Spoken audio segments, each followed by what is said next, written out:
लगाते हैं मोदी जी की बेटी बचाओ बेटी पढ़ाओ, बस ये उनका कुछ भी मतलब नहीं कर पा रहे हैं, बस बोलने का है और कुछ नहीं है। सिर्फ बीजेपी के नेता इस वजह से बचे हुए हैं। वॉशिंग मशीन है उनके पास, जितना भी कुकर में करो वॉशिंग मशीन में उनके जाओ, अब बच के आ जाओ। निर्भया कांड में हम लोग दिल्ली के सड़कों पर इतनी लाठियां खाए थे पुलिस से, और इतना वाटर कैनन और इतना सब कुछ खाए थे, तो हम लोग होश में नहीं थे। 106 केस जिस शख्स पर दर्ज होगा, आज उनको जेल के सलाखों के पीछे होने के बजाय वो दूसरी लड़कियों को आंख मारने के चक्कर में। अभी 403 उत्तर प्रदेश में एमएलए है, 403 में से 285 में 85 एमएलए पर बाज़ाब्ता आपराधिक रेप, हत्या, डकैती, मोलिस्टेशन, यही सब केस उसके ऊपर है। आज नरेंद्र मोदी जैसे लोग जो पीएम प्रधानमंत्री बने हैं, अमित शाह जो गृह मंत्री हैं, जो जस्टिस लोहिया का था, जो गोधरा कांड का था, और जिस तरीके से उत्पात उन्होंने गुजरात में 15 साल के अंदर मचाया है, आज वो ठीक 8 साल से इस देश के अंदर एक स्टेट की राजनीति वो पूरे देश पे थोपना चाह रहा है। देश के प्रधानमंत्री कहते हैं बेटियां सुरक्षित है, लेकिन हिंदुस्तान के हर एक कोने में मैं दावे के साथ कह सकती हूँ, किसी भी राज्य में, किसी भी कस्बे में, किसी भी मोहल्ले में, किसी भी गांव में, किसी भी इलाके में बेटियां सुरक्षित नहीं है। उसी सुरक्षा को लेकर आज मैं सवाल पूछती हूँ हिंदुस्तान के प्रधानमंत्री नरेंद्र मोदी साहब से कि आज आप उस बेटियों पर नजर नहीं डाल रहे जो राजधानी दिल्ली में बैठकर आंसू बहा रही हैं। उस बेटी विनेश फोगाट पर जब आप वाहवाही लूटते हैं, जब आप कहते हैं गोल्ड मेडल लेकर बेटियां आई हैं, दिल का नाज है, देश का नाज है, हमारा नाज है, वो नाज आज खाक क्यों हो चली है? उन तमाम मुद्दों पर मैं सवाल पूछूंगी। और मैं इस वक्त सीमांचल अररिया में मौजूद हूँ। यहाँ के युवा किस तरह से उनके समर्थन में उतरेंगे, ये सवाल जानना बहुत ही जरूरी है। बेटियां सुरक्षित है, ये दावे में कितना दम है? आपने हाथरस कांड को देखा, आपने बिल्किस बानो के दरिंदों को देखा जिसे सरेआम रिहा किया गया, 11 दरिंदे थे उनको रिहा किया गया। आपने हाथरस कांड के साथ उन्नाव कांड को देखा जहाँ पर पूरे खानदान को खत्म कर दिया गया।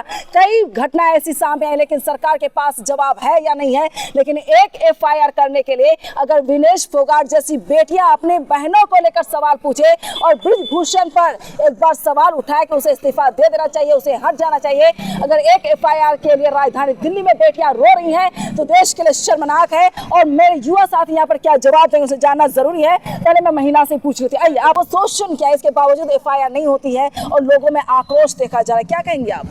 सबसे पहले तो बहुत शर्म की बात है कि एक बेटी का इज्जत नहीं किया जा रहा है, जो कि हम लोगों के देश में मोदी जी बोलते हैं कि बेटी पढ़ाओ बेटी बचाओ, ये नारा लगा देते हैं, लेकिन इस पे कुछ भी नहीं होता है। तो अगर वो आरोप जो लगा रही है वो एफआईआर करने के लिए बोल रही है तो उसको करने में क्या आपत्ति है?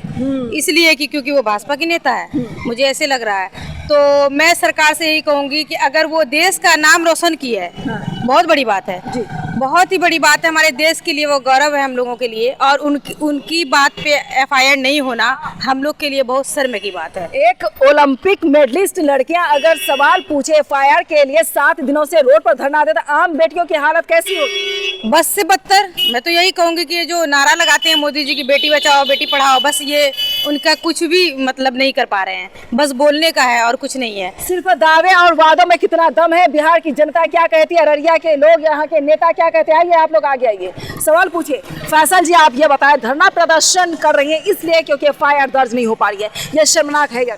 रूल तो ये है कि प्राइवेट फेस एफआईआर होना चाहिए, लेकिन एफआईआर के लिए धरना प्रदर्शन वो पूरे देश के सामने भारतीय संविधान का मजाक उड़ रहा है ना, ये तो झूठा एफआईआर तो तुरंत हो जाता है, लेकिन एफआईआर करो, जांच करो, निर्दोष है वो कोर्ट साबित करेगी ना, क्योंकि वो भाजपा के नेता है, भाजपा को वो सपोर्ट करते हैं, इसलिए उन पर एफआईआर नहीं हो रहा है। तो बात यह है कि जब यहाँ पे 3 तलाक की बात होती है, सब कुछ होती है, तो महिलाओं को सम्मान देने की बात होती है, वहाँ पॉलिटिक्स खेलते हैं। वहाँ पे जहाँ एक लड़की रोड पे बैठी हुई है अपने साथियों के साथ, वहाँ पे एफआईआर में तो दिक्कत ले रहे हैं। मैं बता रहा हूँ क्योंकि उनको पता है कि वो दोषी है, इसलिए, और कोर्ट में मामला जाएगा तो वो दोषी साबित होंगे, इसलिए उस पर एफआईआर नहीं हो रहा है। हम केस हैं 1 2 3 4 50 नहीं, बहुत ज्यादा जितना केस है उनके पास, उनसे उनका पहुँच भी है, पहचान है मोदी तक, तो इसीलिए नहीं हो पा रहा उस पर। बीजेपी के नेता इस वजह से बचे हुए हैं। वॉशिंग मशीन है उनके पास, जितना भी कुकर में करो वॉशिंग मशीन में उनके जाओ, अब बच के आ जाओ, बच के आ जाओ। तबरेज़ साहब क्या कहेंगे? देखिए, बहुत ही शर्मनाक बात है कि आपको याद होगा दिल्ली में है 16 दिसंबर 2012 जब निर्भया कांड हुआ था। निर्भया कांड में हम लोग दिल्ली के सड़कों पर इतनी लाठियां खाए थे पुलिस से, और इतना वाटर कैनन और इतना सब कुछ खाए थे, तो हम लोग होश में नहीं थे, और बहुत ज़्यादा उनका केस लड़ रहे थे हम लोग निर्भया कांड में।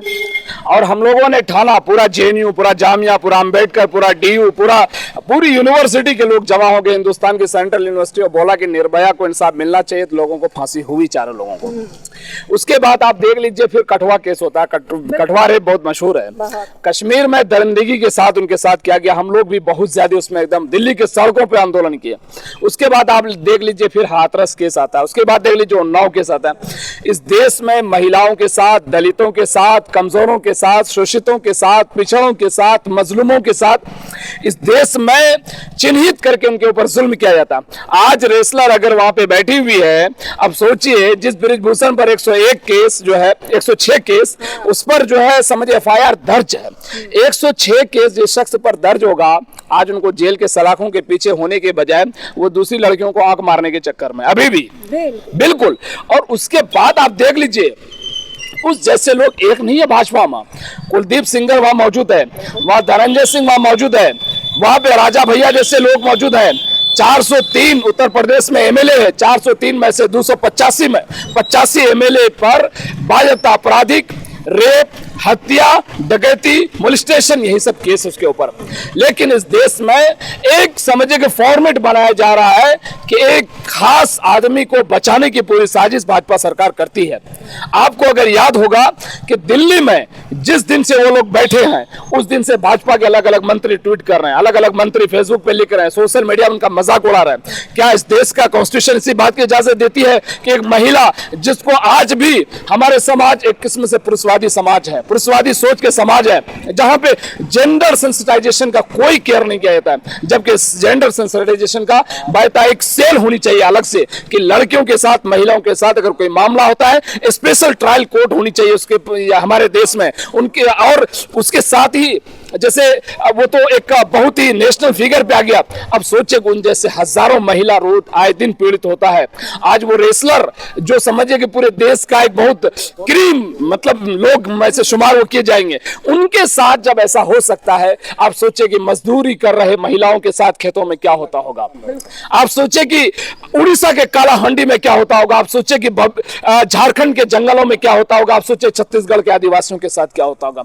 इस देश की यही बदनसीबी और बदकिस्मती है कि हमारे समाज में आज नरेंद्र मोदी जैसे लोग जो पीएम प्रधानमंत्री बने हैं, अमित शाह जो गृह मंत्री हैं, जो मर्डर केस उसके ऊपर जस्टिस लोहिया का था, जो गोधरा कांड का था, और जिस तरीके से उत्पात उन्होंने गुजरात में 15 साल के अंदर मचाया है, आज वो ठीक 8 साल से इस देश के अंदर एक स्टेट की राजनीति वो पूरे देश पे थोपना चाह रहा है। उस चीज का करारा जवाब बहुत आने वाले समय में इस देश के आदिवासी, दलित, गरीब, महिला, छात्र, किसान, मजदूर, शोषित, मजलूम, हर तबके के लोग उसको जवाब देने का काम करेंगे। आज मुंह छुपाने के लिए जगह नहीं मिल रही कर्नाटक में, कर्नाटक में सभा करने से डर रहे हैं, एक जगह 5-5 जगह सभा कर रहे हैं। डर किस चीज का? अगर आज इस देश में अगर प्रधानमंत्री नरेंद्र मोदी एक ट्वीट कर दे कि महिलाओं पर जुल्म होगा तो उसको फांसी की सजा होगी, किसकी मजाल है कि कोई महिलाओं को शोषण करेगा? एक ट्वीट कर दे किसी का मॉब लिंचिंग होगा तो उसको फांसी की सजा देंगे, क्या कोई आदमी मॉब लिंचिंग करेगा? लेकिन मॉब लिंचिंग करने वालों को, जुल्म करने वालों को बायता एकदम ले आके अच्छे जगह पे टाउन हॉल बड़ा प्रोग्राम माल्यार्पण किया जाता है, उनको मिठाइयां खिलाई जाती है। हम लोगों ने देखा है जब क्या ये जो हाथरस मामला हुआ, प्रियंका गांधी गई थी तो उनको घसीट करके यूपी पुलिस उनको बायता हटा दी, उनको नहीं जाने के लिए दी। लेकिन उसी जगह, और वो दलित महिला थी, और उससे पहले कांड झारखंड में हुआ था, एक दलित महिला गई वो आटा पिसाने के लिए। अब वहां पे आटा पिसाने के लिए जब गई, उनको सिर्फ प्यास लगी तो उन्होंने एक ब्राह्मण का जो है बदना जबरदस्ती बगैर इजाजत के छू करके पानी पी लिया, तो वहां पे उस छूने के चक्कर में उसको मार दिया जाता है। क्या इस देश का यही बदकिस्मती है कि आज भेदभाव, छुआछूत, डिस्क्रिमिनेशन, कास्टिस्ट पॉलिटिक्स इस समाज में थोपा जा रहा है, और वो हर हाल में हम लोगों को कहीं न कहीं पूरे देश को विनाश करने के अलावा कुछ नहीं कर सकते हैं। इसलिए हम इस बात को स्पष्ट रूप से बोलना चाह रहे हैं, अगर प्रधानमंत्री नरेंद्र मोदी इस बात को अगर नहीं समझती है, जो महिला जिताई थी वही महिला हराने का भी काम करेगी। और एक चीज और हम जो लास्ट में दर्शाना चाहेंगे, जो कि शाहीन बाग रेलवे स्टेशन, शाहीन बाग आंदोलन हम ही चंद लोग जेएनयू से शुरू किए थे। शर्जील इमाम हमारा साथी जेल में है, उमर खालिद उस आंदोलन में बाद में शामिल हुआ था। मीरा हैदर बाद में शामिल हुआ था, सर सफूरा जरगर बाद में आई थी। हम लोग 8-10 लोग जेएनयू के शुरू किए थे शाहीन बाग आंदोलन। ये बात आज ऑन रिकॉर्ड हम बोल रहे हैं। हमारे ऊपर खुद 55 मिनट का अंजना ओम कश्यप जो अपनी वो चलाती थी ताल ठोक करके समथिंग 7 बजे 8 बजे हल्ला बोल चार्जशीट का फाइल जब मेरा नाम लाया कि तबरे हसन ने 300 बुरके वाली महिलाओं को यहाँ से ढोके वहां लेके गया दंगा करवाने के लिए।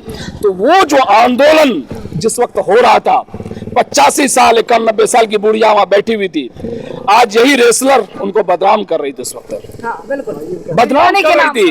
तो इसलिए ये हम हमेशा बोलते हैं, राहत इंदौरी का वो शेर शायद आपको याद होगा कि लगेगी आग तो आएंगे घर आएंगे सभी जद में, या सिर्फ हमारा घर थोड़ी ना है। इसलिए उस दिन उसको याद करना चाहिए उस महिला को कि जिस दिन आप बदनाम कर रहे थे शाहीन बाग आंदोलन, जो एक दुनिया के इतिहास में काले पन्नों में वो लिखा जाएगा शाहीन बाग आंदोलन, आपने उसको बदनाम बाग आंदोलन को ही बदनाम नहीं किया गया था, किसान आंदोलन को भी बदनाम किया गया। किसान आंदोलन को बदनाम किया गया, जबकि किसान आंदोलन इतना सफल हुआ कि किसान आंदोलन में मोटा मोटी 100 से कुछ ज्यादा लोग शहीद हो गए।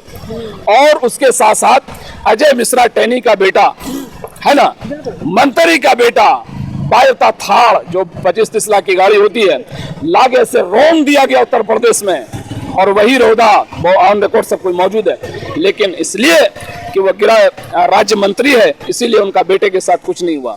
क्या बीजेपी का नेता है, इस वजह से बृजभूषण के ऊपर कोई आरोप नहीं लगने दिया जा रहा है? 100% इसमें हम इसलिए खुलेआम बोल सकते हैं, जब नजीब वाला केस जेएनयू में हुआ था ना, वहां पे भाजपा के लोग बहुत इन्वॉल्व थे। उनका केस हरीश साल्वे जो इस देश का सबसे बड़ा सुप्रीम कोर्ट का लॉयर माना जाता है, हरीश साल्वे जैसे लॉयर को हायर करके उन लोगों ने, भाजपा लोगों ने उन लोगों को बचाने का काम किया। तो वो तो छोटा मोटा एक केस था, नॉर्मल था।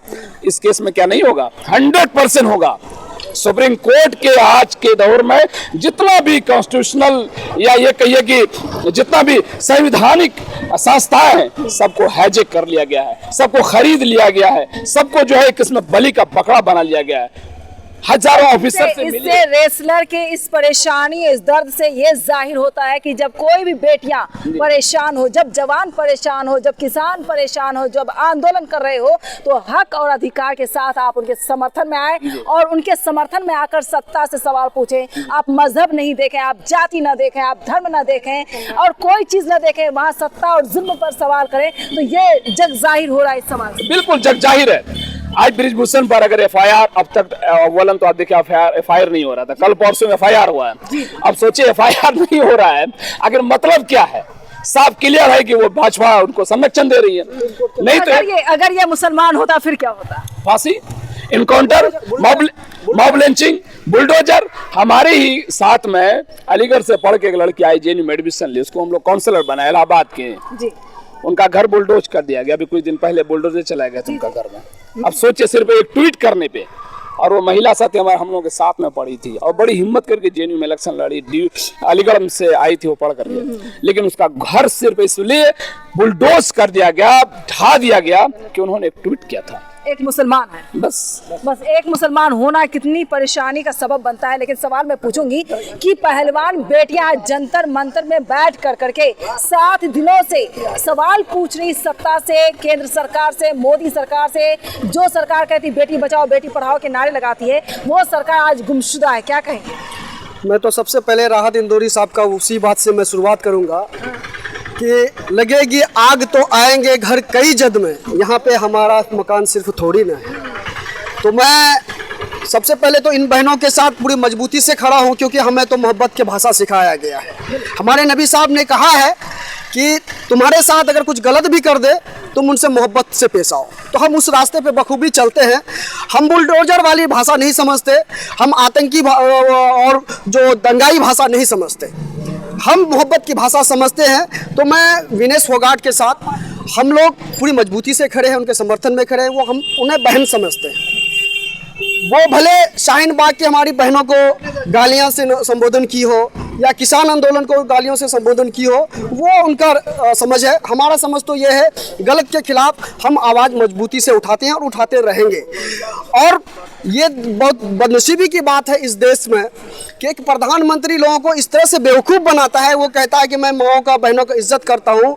मोदी साहब, अगर आप अपनी माँ और बहनों की इज्जत किए होते, आपको अगर अपनी माँ का थोड़ा सा भी हमदर्दी होता, तो आज जो रोड पे बैठी है वो भी किसी की बहन है, किसी की बेटी है, किसी की माँ है। आप ये बेईमानी वाली भाषा बोलना बंद कीजिए। आप डायरेक्ट बोलिए, हम बदनीयत हैं, हम बेईमान हैं, इस देश के गद्दार हैं, इस देश के लिए हम देश को बेच करके देश को गर्क में डालना चाहते हैं। आप कोई हमदर्दी यहाँ के माँ बहनों से नहीं रखते। बिल्कुल। बेटी सुरक्षा को लेकर पहलवानों के समर्थन में आप क्या कहेंगे? बोल रहे हैं ये जो माननीय प्रधानमंत्री मोदी जी ये सिर्फ नारा ही देते हैं, नारा पर अमल नहीं होता। अगर 100% नारा पर खरा कसौटी उतरता है तो आज ये दिन देखने को नहीं मिलता। चलिए, यहाँ पर युवा साथी जो भी मौजूद थे, सबने सरकार से सवाल पूछा कि अगर बेटी सुरक्षा में दम है तो आखिर बेटियां बेदम क्यों हैं और रोड पर क्यों भटक रही, क्यों परेशान हो रही हैं। बेटी सुरक्षा को लेकर बड़ा बड़ा दावे करती है सरकार, लेकिन दावे में कितना दम है वो आपके सामने। जब राजधानी दिल्ली में रेसलर्स बेटियां ओलंपिक खेलकर जो नाज करती हैं, फख्र करती हैं, विदेश में जाकर झंडा फहराती हैं, तिरंगा लहराती हैं, सीने पर तिरंगा लपेटती हैं, वो बेटियां आज बेबस और लाचार परेशान हैं और वो सरकार से सवाल पूछे कि कब इंसाफ मिलेगा। तो आम जनता, आम बेटियों की हालत क्या होगी देश में, इससे आपको अंदाजा लग सकता है।